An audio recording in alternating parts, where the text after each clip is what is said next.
cat's not in here. Never mind. Yeah, I was gonna say the cat's not even in the room. The cat doesn't want to talk about A24 movies.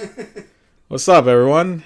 Hey. We be watching films, huh? We be watching films, huh? Actually, especially today. Yeah. We be watching Kino, as the kids call it, which is like the most pretentious shit ever. Watching a true Kino right there. Yeah, a true Kino film. But at the same time, that is, yes, what we're doing, because we're going to be talking about our favorite underrated A24 films. There we go. Now, we be watching A24, huh? Yeah. If you are unfamiliar about A24, A24 is probably, I would say, them and Neon. It's like the anti-Marvel.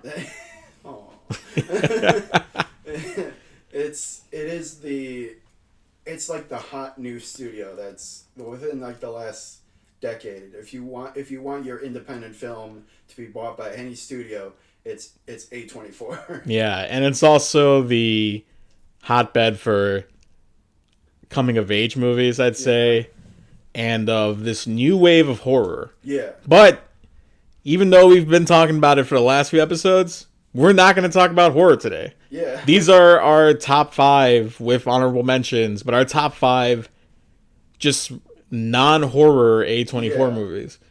That's not to say that we're not going to talk about horror. That's going to be the next episode. We're going to be talking about A24 horror movies, which... They have a very particular brand of horror. Yeah, and then the good thing is that there's actually enough to put a whole list together. Oh, yeah. But let's start with, our sponsor. Follow Will Boog on Spotify. That's WILLBOOG.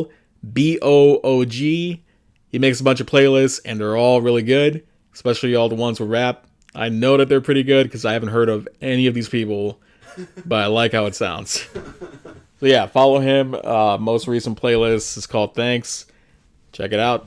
Hey. But until then, after that, let's talk about movies. We'd be watching films, huh? Let's talk about our honorable mentions. All right. For me, these are the ones that, like, I couldn't even make a top 5. I have a top 6 with the number 1 being number 1 for, like, movies that I absolutely fucking love from A24. Mm-hmm.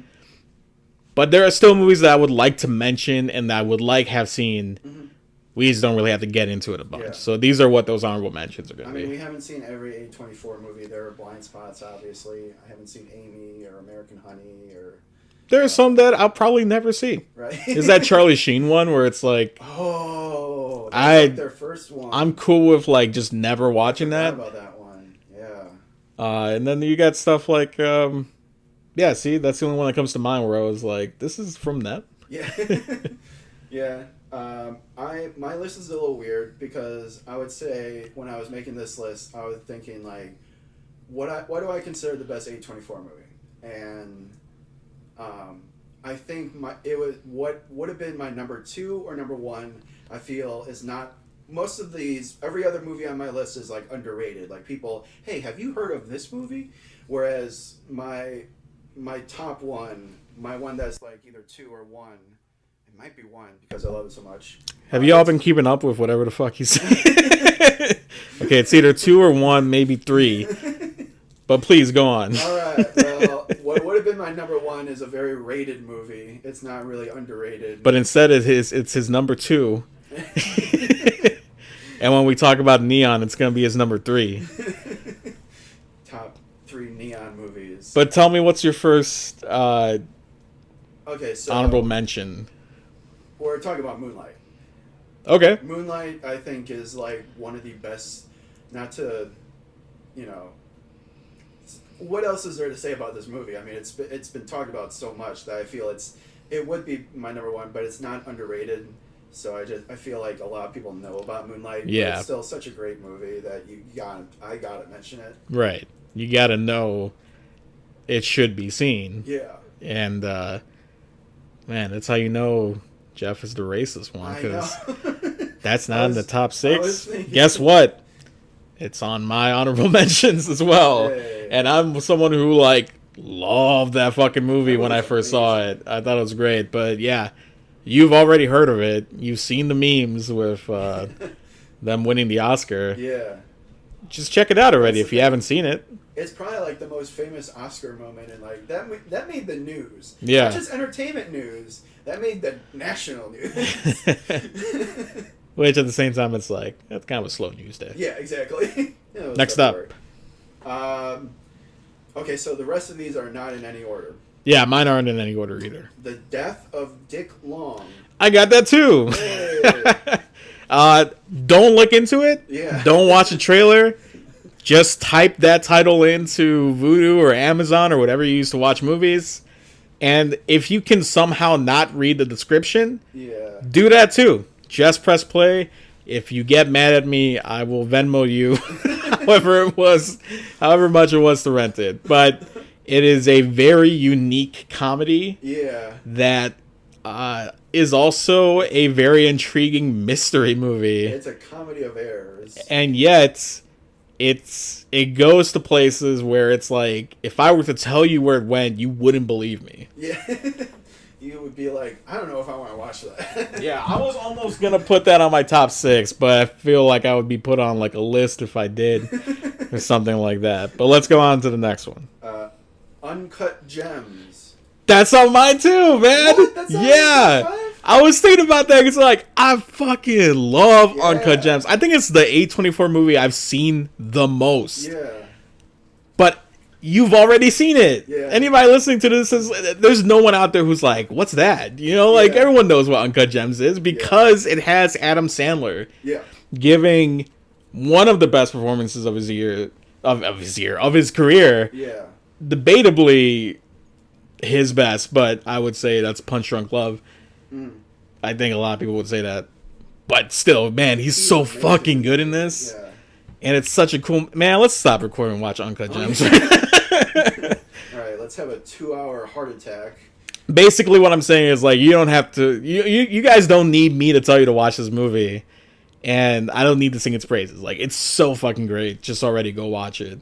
There are just 6 more movies on here that I just feel are more important. Okay. I mean, those are my top 6, but... Alright. The next 2... are what we've been describing, very rated movies. They were nominated for Best Picture. They were nominated for Best Actress. They're Room and Lady Bird. Yeah. Those are not even on my list. Because I saw them. I think they're really good. Yeah. And I just have zero desire to ever rewatch them. Yeah. Because, I don't know. It felt like going to see an art exhibit. Like, I got its points. I had an emotional connection with it for a moment, mm-hmm. but it's just like I want to watch Gremlins too. I want to have fun. I don't want to like feel like I'm going to the museum every time I watch a movie, and that's just kind of one of them. It just feels like a single serving movie for me. Yeah. Do I recommend them? I mean, sure. I mean, I definitely recommend Room if you want to. Like, I think the first half was one of the best things I saw that year, and then the second half is still good, but it's that first half that I love. That's my biggest problem with it, is that like the first half is so good, I don't like the second half. Yeah. But go on. And Lady Bird is one of those movies where I'm not, it wasn't on my top 10, but I still really like it, and I love Saoirse Ronan, and I'm really curious as to what Greta Gerwig will do later on in her career. Go on. So yeah, a very also Beanie Feldstein. That's true. She's great. Go watch. Oh my God! There we go. Booksmart. There we go. I was about to say Uncut Gems. But yeah, Lady Bird's good. It's like a feel-good movie. Yeah. Obvious Child. Hey, I got that on my list too. Yeah. Cute. Man. Who would have thought a movie with this subject matter is like such a happy movie? Even though we've been making jokes forever. Mm-hmm. Obvious Child points out that, you know what? Abortion can be funny. Right. And it's okay to laugh at it. Like, it's your body, your choice. Yeah. You get to deal with it in whatever way that you want to. Mm-hmm. And if you want to make a romantic comedy that's centered around an abortion, it works out because it's something very realistic. Mm-hmm. It shouldn't be seen as something really, really... I mean, like, it is really big, but it's not something that's, like, should cause controversy. And that's what I love about this movie, is that it treats it as it should be, as just another thing that happens in life. Yeah. So yeah, and Jenny Slate. And Jenny Slate's just great in it. Yeah. So check out Obvious Child if you haven't. I think it's still on Hulu. Oh, okay. I feel like it's always on Hulu, but if I'm wrong, sorry. But if it's like $3 to rent it. It's great. Yeah, it's really good. The Rover. Yep. Now. Agreed. This is the movie. I will say this. If it wasn't for A24, I still might be thinking like Robert Pattinson. You mean that guy from Twilight? Now it's like Robert Pattinson. Like, oh yeah, he's awesome. Because I remember watching Water for Chocolates. Water for Elephants. Is there a book or a movie called Water for Chocolate? I think there's a Common album called Water for Chocolate, I think. I don't know. Okay, well, anyway, Water for Elephants. I thought Robert Pattinson was getting that, but I didn't think, like, I really want to see this actor, Robert Pattinson. Yeah. Yeah, The Rover, he's so fucking great in it, where it's like, I would like to see more of this actor, please. It's a really great post-apocalyptic movie. Which it's like, doesn't really even tell you that it is. You just kind of notice it halfway through, like, oh shit, this is Mad Max. Yeah. No wonder it's in Australia. That's just Australia now. Yeah. At least that's what I think. This is set in the future of 2020. Yeah, it was only 6 years early. Yeah. But yeah, The Rover's great. Really aside good. From Robert Pattinson, Guy Pearce, and I would honestly say my favorite performance of his. Yeah. To the point where, like, after movies came out, like, there are movies after The Rover with Guy Pearce that I thought, oh, I can't wait to see this because of him. And then I watch, it's like, I think I really just like him in The Rover. I think he's good. I just don't. I'm not in love with the guy. Yeah. But I love him in this movie. Yeah, it's a really intense movie. Yeah, it's just rough. It's violent. It's also it was one of those movies where the trailer had a song in it that I loved, and I can't find it anywhere anymore. Damn. That trailer was so good, and the movie lived up to the trailer. Well, you guys better look at the trailer too to find out what song that is. Yeah. Speaking of song, it has a really... I'm not going to say what song plays in the movie. Oh, that's right. But it's one of the most jarring uses of a song ever. You may think it's not in the movie. You'll think, like, who's playing that in the next room? Until you realize, like, oh, that's coming from the film. All right, what's up? What's next? All right. Ex Machina. Yeah, we saw that. It's good. I'm not big into sci-fi. I love it. I think it's a great movie. I'm just, like... not in a rush to go see it again. This is the movie that made me fall in love with Alicia Vikander. After this, I was like, yes, I will go see your... Well, maybe not Tomb Raider, but I will see a lot of... Oh, you were thinking about it. I didn't forget. I didn't forget that text. Think I might go see Tomb Raider. I bet you fucking think you might. It's just... I like Ex Machina because it's a twisty sci-fi story. When you really look at it, there's... all three characters have different dimensions to them, and you can see where each other is coming from, and it has just a really... the score, especially score is fantastic. Is just great. Great soundtrack too, like when it uses licensed music. I think it's really good. Great performance by Oscar Isaacs. Yeah, he's a scary guy in this one. And I don't think I've ever seen him like that. I'm sure there's another movie that maybe I haven't seen where he plays... does he play a villain multiple times? Or is it just this one? I don't know. He's not even like the villain of the movie. That's what I like about it, is because he's not really a true villain, but that's what I'm saying. Like, you can see where it's just... like, he's still a fucked up guy, yeah. Yeah, but it's like you could see where everyone's coming from. My only criticism, I don't understand why I do not like Domhnall Gleeson. I just can't do it. I want to beat him up every time I see him. This is how people must feel with Paul Dano, where I was like, what's wrong with Paul Dano? And I never got that. I like that, but everyone wants to beat up Paul Dano. I understand now. If you feel any way for him the way I feel for Domhnall Gleeson, then it makes sense. Still like Paul Dano way better though. Yeah. What's next? I mean, Paul Dano was in Little Sunshine, and you know how I feel about that movie. Yeah, that's a great movie. Under the Silver Lake. Oh, I'm gonna talk about that later. All right. And okay, so my next one is The Farewell. And yeah, not on my list too. Just because I feel like everyone saw that. Yeah, it was like Awkwafina's big movie. She won the Golden Globe for it. You know about The Farewell. Watch Nora from Queens. Yeah, for sure. Shout out to Ricky too for. Hell yeah. Yeah, I know he's a big fan. Yeah, we already, Ricky and Ex Machina. We already talked about him. Yeah. Oh yeah, that's right. Okay, if anyone wants to know what Ricky looks like, sort of Oscar Isaacs. There's times where it's like it's exactly like him, and then other times it's like no, this is two different people for sure.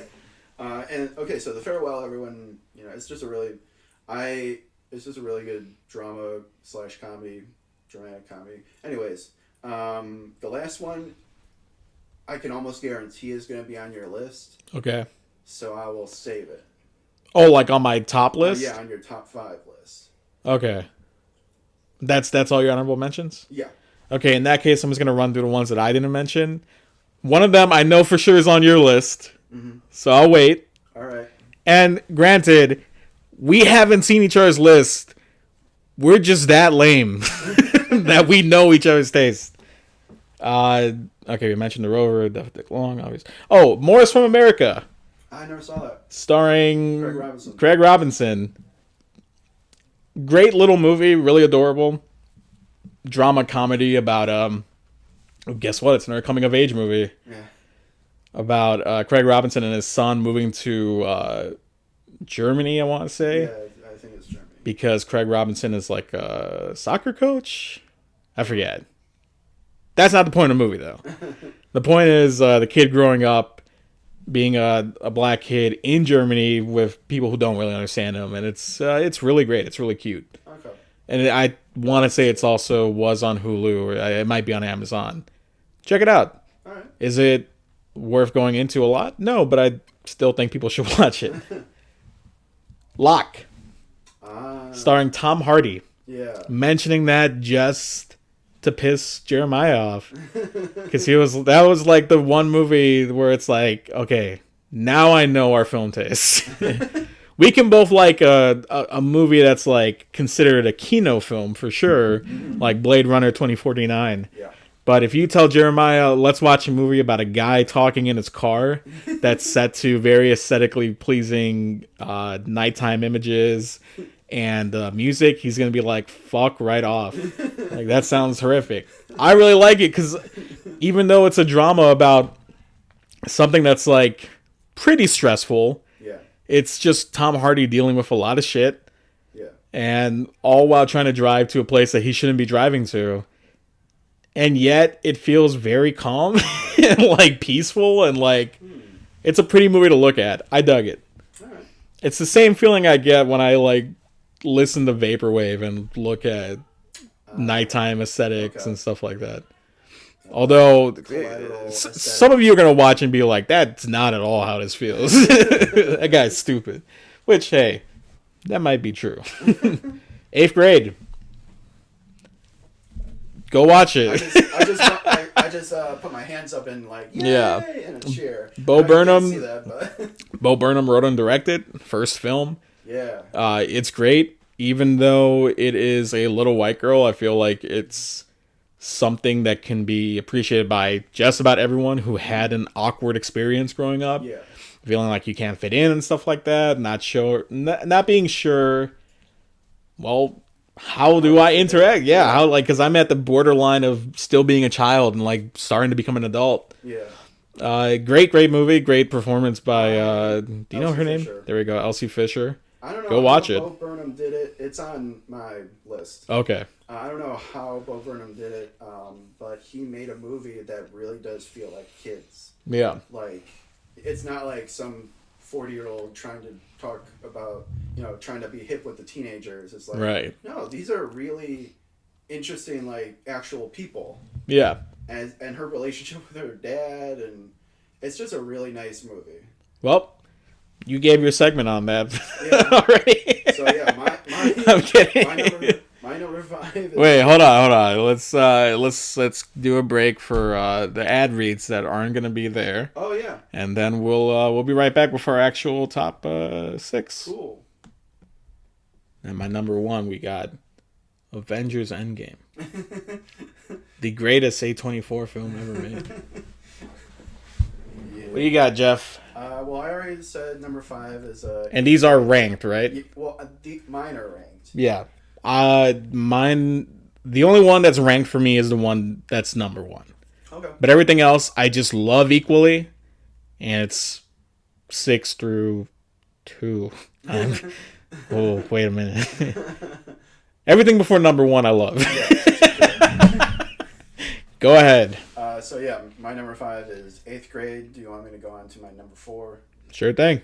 Spectacular Now. Hey. Is that on yours? Yeah, that's my number 5. So let's go ahead and talk about it now. I remember seeing this movie in 2013, and I remember thinking, like, who's this Miles Teller? Yeah, you fucking beat me to it. Yeah, that's what I was thinking too. The guy from Project X and 21 and Over, who fucking remembers that movie? Me and Tyrone went to see that movie. We still don't talk about it. Go on.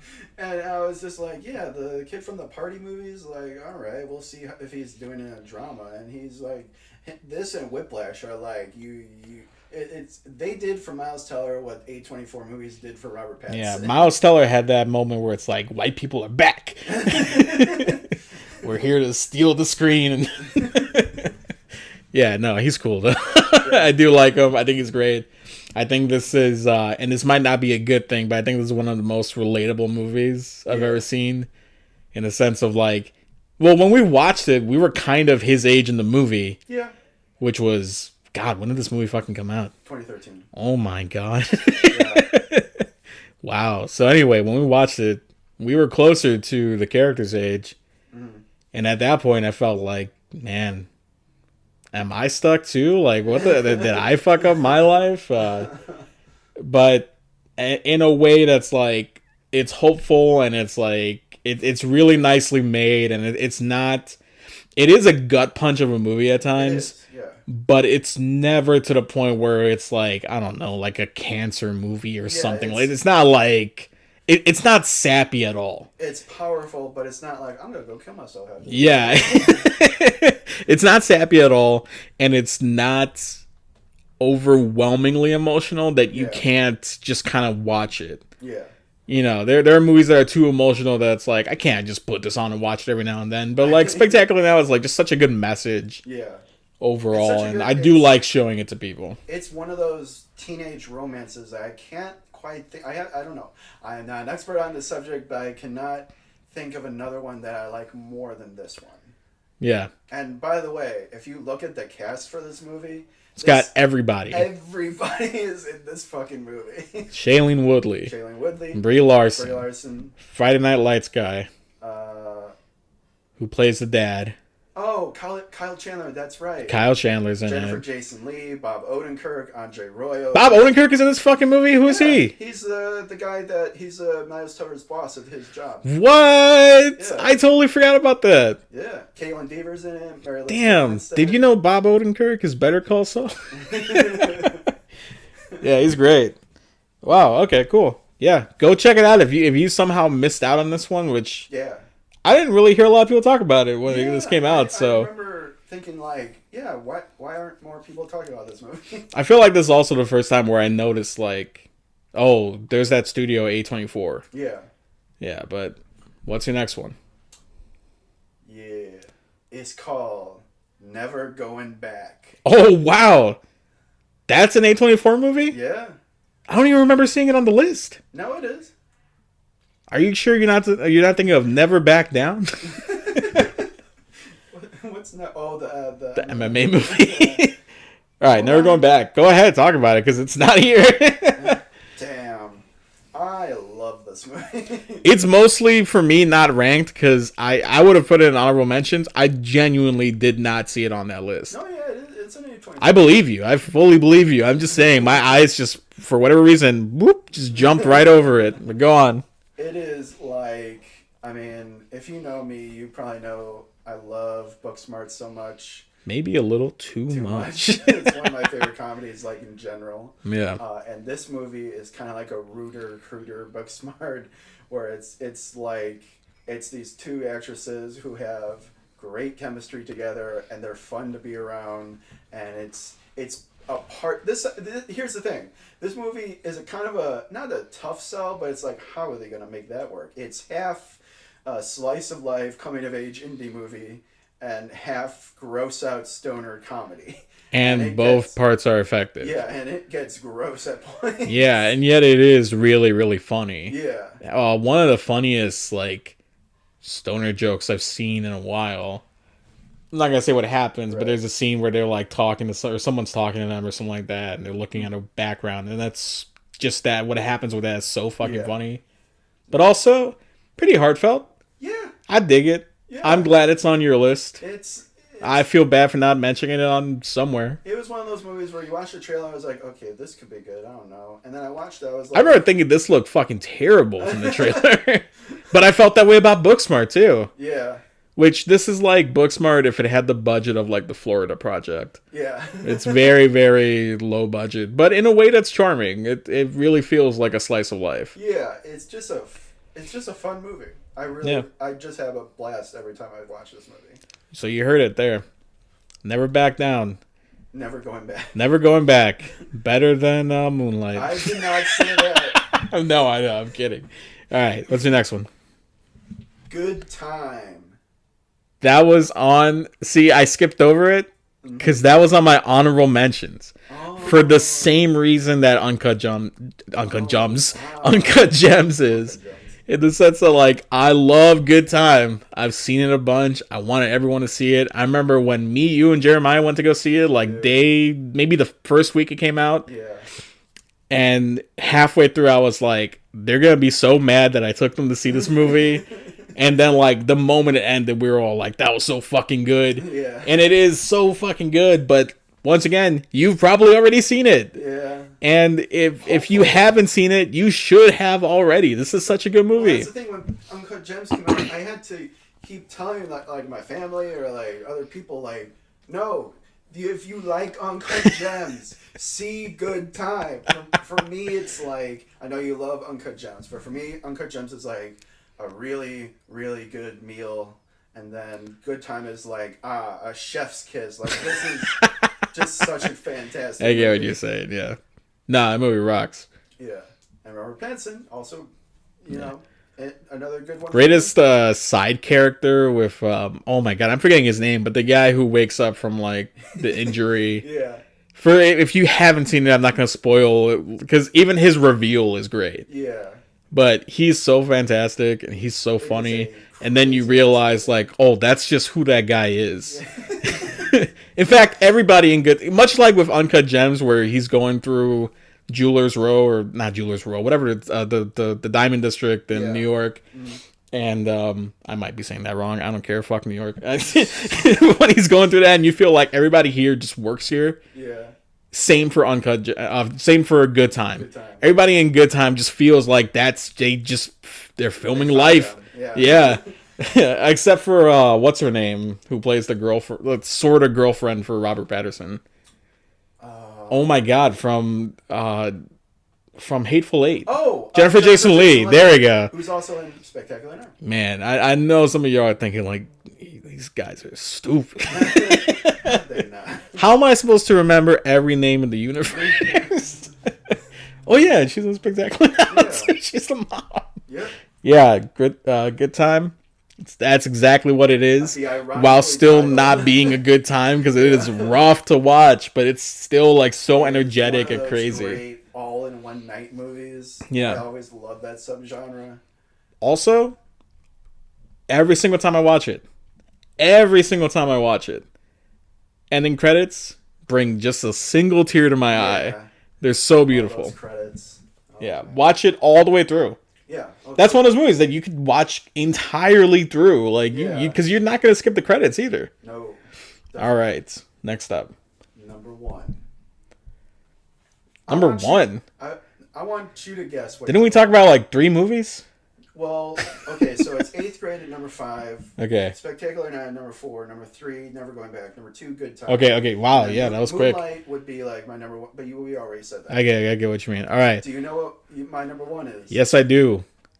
Waves. Yes. I guessed it. Oh my god. That was my first honorable mention. That's why I was like, we're gonna skip that. But go on. It's one of those movies where, okay, story time, guys. I don't know how you got this, but you got like an email saying like, hey, we're doing a free movie screening for a movie called Waves. Oh yeah, that's right. And we were like, Waves, I have no idea what that is. And I guess we were busy at the time, or we weren't that interested. And so I remember hearing about it. I was like, oh, this is getting good reviews. Oh, look, the trailer's out. Yeah, this looks pretty good. Yeah, I'll go see it. And when I went to see it, the poster says the most stunning cinematic experience of the year. And I was like, anytime I see a hyperbole like that, yeah, it's like, oh, we'll fucking see about that. And then I watched it. I was like, this is the most stunning movie experience I had all year. Like, this movie knocked me out. I love this movie. It's like we joke like 5 out of 5 Deep Dish Pete. No, this is a 5 out of 10 out of 10 movie. Yeah, for me at least. No, for sure. It's an honorable mention for me because the filmmaking is just so fucking good. Mm-hmm. To me, in the first half. Okay. I have now more respect for the second half. Mm-hmm. But that first half truly feels like an experience more than a movie. Yeah, it's a watch. It feels like you got transported to a situation that you don't really want to be in. Yeah. And you can't get out. Yeah. And it goes as far as to film it in a way that makes it look like the walls are fucking closing in around you. Yeah. And then they add on to that with amazing performances. Mm-hmm. And some of the best use of a soundtrack. And I'm talking like, I don't mean like it's original score. I mean like there's Kanye in here. Yeah. There's put it like that, you right? Yeah. There's Amy Winehouse. Yeah. Frank Ocean. Kendrick Lamar. Like, and one of the best music uses is A$AP Rocky. There's a song of his called LVL or Level. Yeah. And it actually makes sense with what's going on screen. They use the song as a sound effect for a machine, and it's like, this is brilliant. Yeah. I've never seen anything like this. Damn, I feel bad for putting it on honorable mentions, but it really is because that second half to me is just like, it's just not as good to me. I think the second half, what I like about the second half is, and this, I guess I have a thing for this, where I could say this about like a movie like Children of Men, another movie I would give 10 out of 10 to, where it seems this is a world that seems lost, it seems hopeless, but at the very end, there's like, not the very end, but there's like, that second half is all about, well, maybe there's a little bit of light left, maybe right. A little bit of hope, and it has such a good heart to it, and it just blew me away. It was one of those movies where you ever watch a movie and you're like, I need to tell everybody about this movie even before it ends. Yeah, Borat. I was just sitting through the credits, just like, okay, I gotta talk about this all in. Yeah. So yeah, Waves. I love this movie. Watch it loud. Watch it on a big screen so you can notice the different things they do with aspect ratios. This is really good. Mm-hmm. So, my number 6. Yeah. You mentioned it briefly. Okay. Under the Silver Lake. Yeah. I think Under the Silver Lake is the best cult film that has come out in the last, I don't know, 20 years. Okay, let's not get carried away here. And the reason I'm saying that is because it is just so unique so pulpy, and yet you gotta be a fucking nerd to like it. And not a nerd in the sense that I read comic books, but like a nerd in the sense that like I too also think I'm a filmmaker. Yeah. This has nods to Hitchcock while making its own kind of noir that's really, really good. And yet it's also commentary on filmmaking itself. It's commentary on Hollywood. It's commentary on LA and like the culture of LA. Yeah. And it makes you realize that there is this like David Lynchian alternate universe in LA that is actually happening right in front of us. Like all the shit that goes on in this movie, it's such a direct parallel to something in real life, while still feeling like like a crazy movie. This is like a multiple genre movie. It is a movie that is so bizarre, so unique, so original that you watch it and you're like, I remember when we watched it and I was like, well, I don't know about you guys, but I'm really enjoying this, but I can understand why you would hate it. And no, I was like, I fucking love this movie. This is the greatest movie I've ever seen. Not really, but... Yeah. But I love it. I think if you haven't seen Under the Silver Lake and hearing about it right now pissed you off, don't watch it. But if you think that sounds kind of cool, please check it out ASAP. Yeah, it's a... Andrew Garfield, my favorite performance of his. I don't know what's going to top it. I think he's great in Social Network. I think he's great on most things. Not Spider-Man, but nothing is great about that Spider-Man. Right. He's great in this. You got a lot of side characters. They're great. Yeah. Jimmy Simpson, who I always love seeing, is in this too. Yeah. Go check it out, please. Oh yeah, it's on Amazon Prime, I believe. And it was one of your honorable mentions too. Yeah. Yeah, it's just such a... I could not list it as it's so unique and so different than what we see usually. Yeah. That being said, if 2.5 hours is intimidating to you, I would say it doesn't feel like it. Yeah. I've seen this movie at least 4 times now. Oh wow. And I really do dig it through all the way. Oh, it's from the director of It Follows. Yeah. That's something I didn't even mention. And it's great because it's like you see it. I haven't seen the Legend of the American Sleepover or something. The Myth of the American Sleepover. I haven't seen that. But It Follows leaves such an impression where it's like, yo, you better make It Follows again exactly, or else your movie's not going to be good. Yeah. And yet he does something that's completely different from that, while still feeling like this is definitely this director. Like, it doesn't feel like someone else's movie. There's definitely hints of like David Lynch and I would even say like Nicholas Winding Refn, Alfred Hitchcock, and stuff like that. There's hints of that there, but it does feel like he has now made his signature with this movie, I'd say. Yeah. And I'm saying him, and I can't even think of his name. David Robert Mitchell. Okay, good, because I was gonna say David Gordon Green, but I knew it wasn't him. He's also a good director who has fallen the way of Hollywood. Because he did like this really good indie movie, and then Pineapple Express, and I think Pineapple Express still feels like an indie movie. Yeah. But then he did stuff like Your Highness. The Sitter. Fucking, it's debatable, but Halloween. A lot of people don't like Halloween. I can't really blame them for it, but I think it's decent. Yeah. I thought I was in the impression that a lot of people liked Halloween.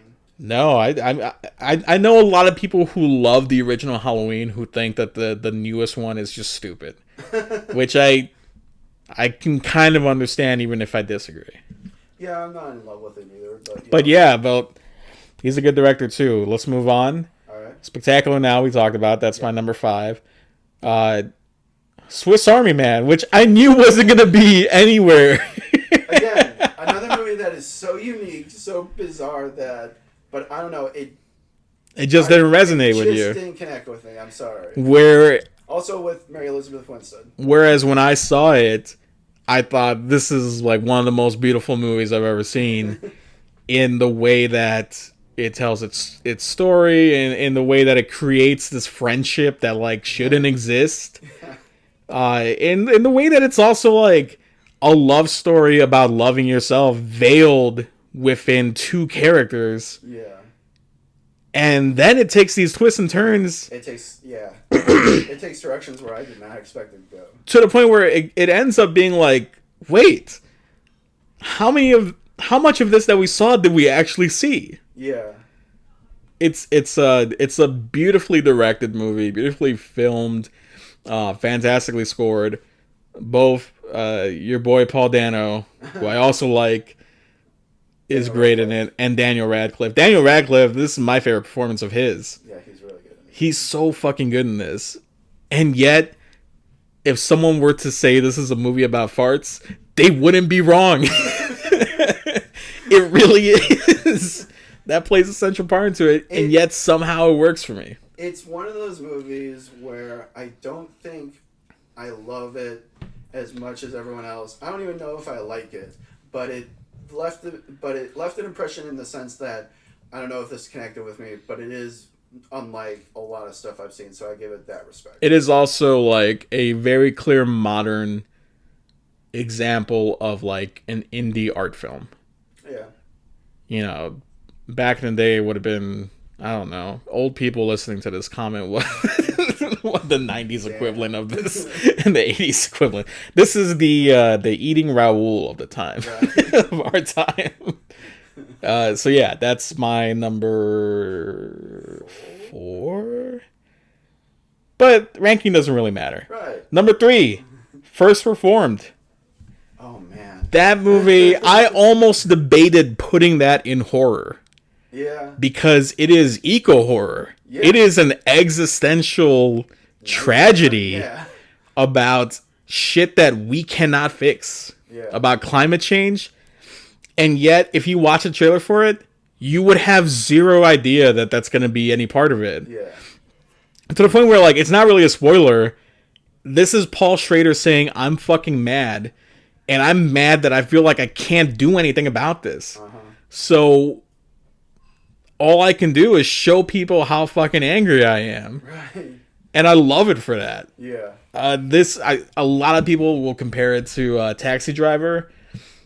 I would kind of say so in the sense that it is about a guy who is like deeply disturbed, trying to keep it together, and just losing his sense of reality, his sense of faith.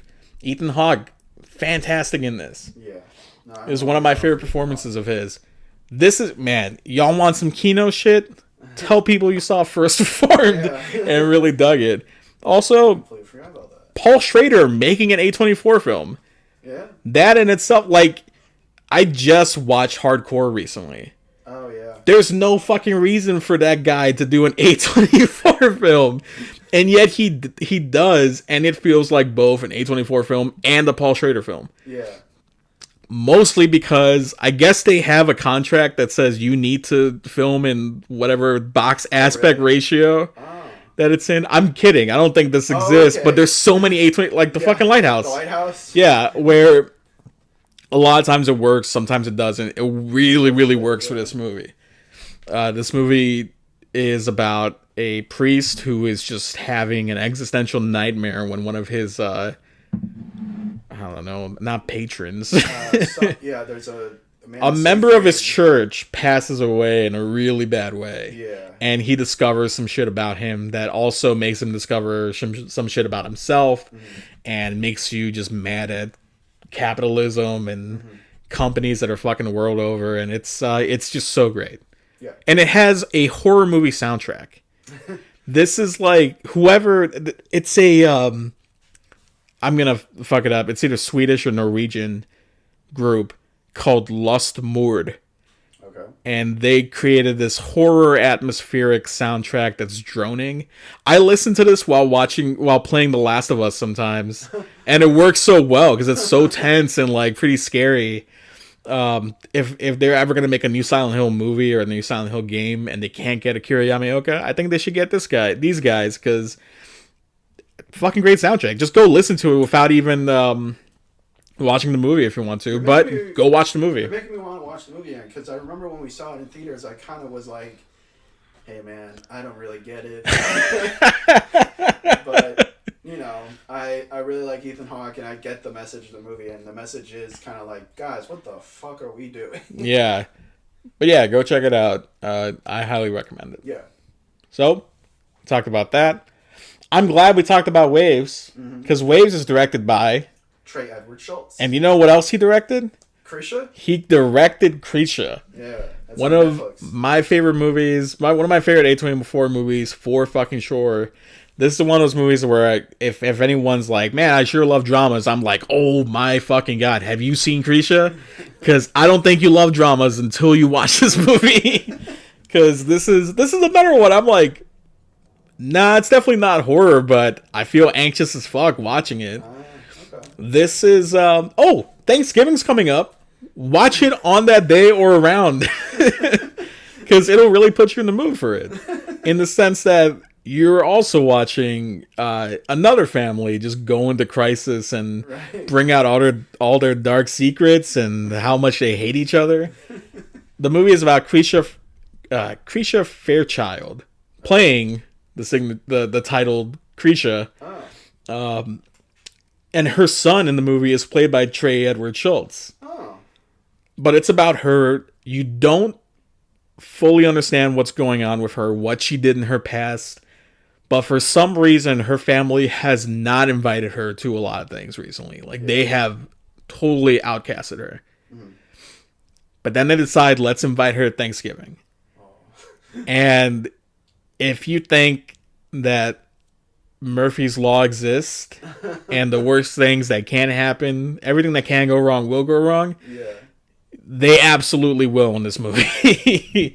It's just a slowly ticking time bomb. It's a fucking volcano that's just keeps building up to the point where it's about to explode. Oh, man. And yet I don't want to look away at all. And much like with Waves, even though this one feels way, way, way on a lesser budget, this feels like a little movie, there's still fantastic filming techniques in here that really put you in the scene, that really also kind of make you feel, oh man, what's that feeling when you're all squeezed in and shit? Claustrophobic.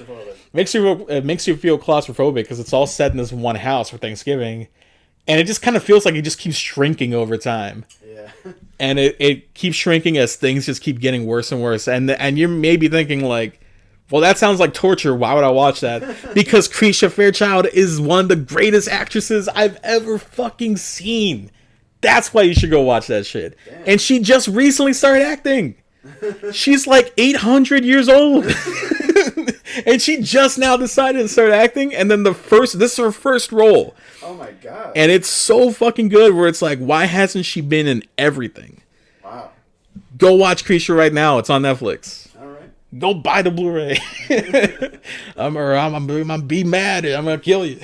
I think I know what your number one is. Oh, do you now? Because I think it was the movie that I didn't want to mention in my honorable mentions. Okay, let's see. What is it? The Last Black Man in San Francisco. You goddamn right. It's The Last Black Man in San Francisco.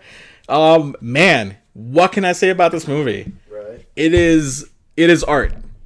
It is the most beautiful art I've seen in the longest time. That movie is beautiful. In the sense that, the first, 5 minutes of the movie, the moment one of the characters says, "Let's skate," it just turns into oh, this is a painting. Yeah. This is a beautiful painting. And it's this is what filmmaking should be. Mm-hmm. This is emotion brought out through the camera work, through the dialogue, through the music. Everything about this just feels so personal. And oh man, I'm blanking out on his name, but he wrote it, directed it. Well, I don't think he wrote it.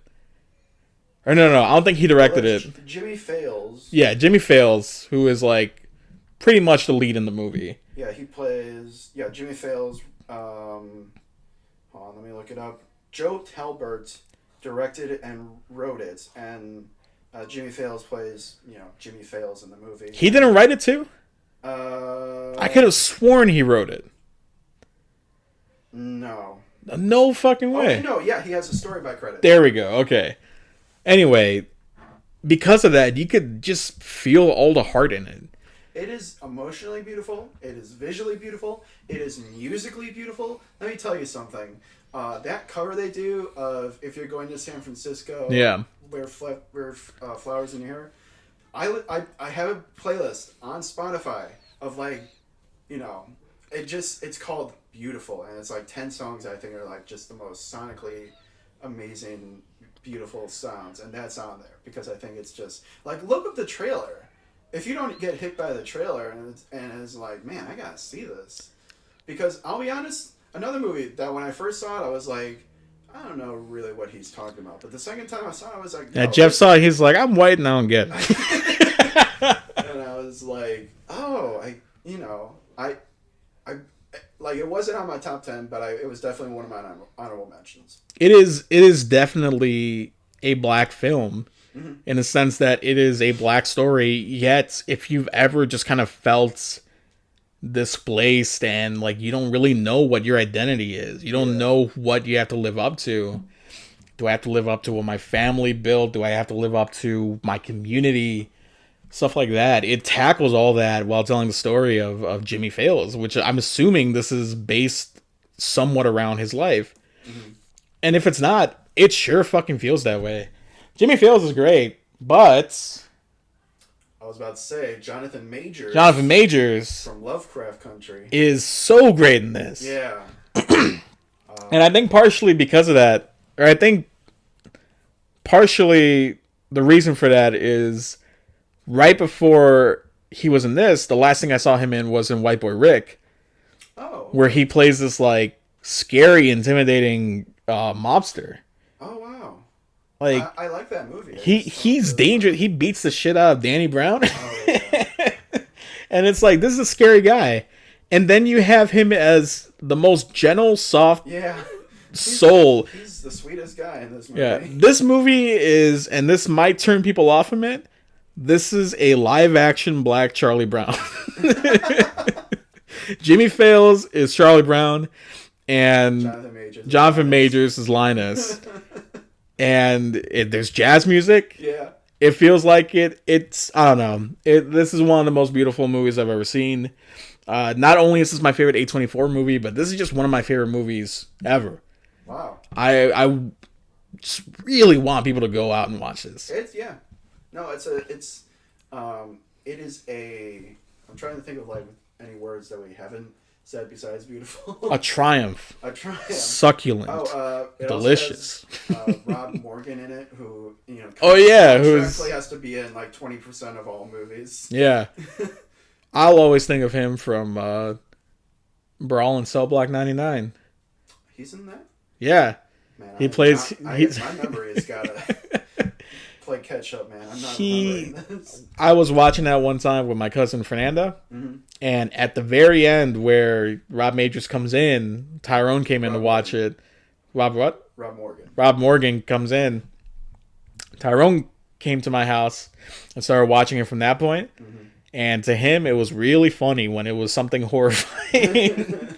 But yeah, he's in that too.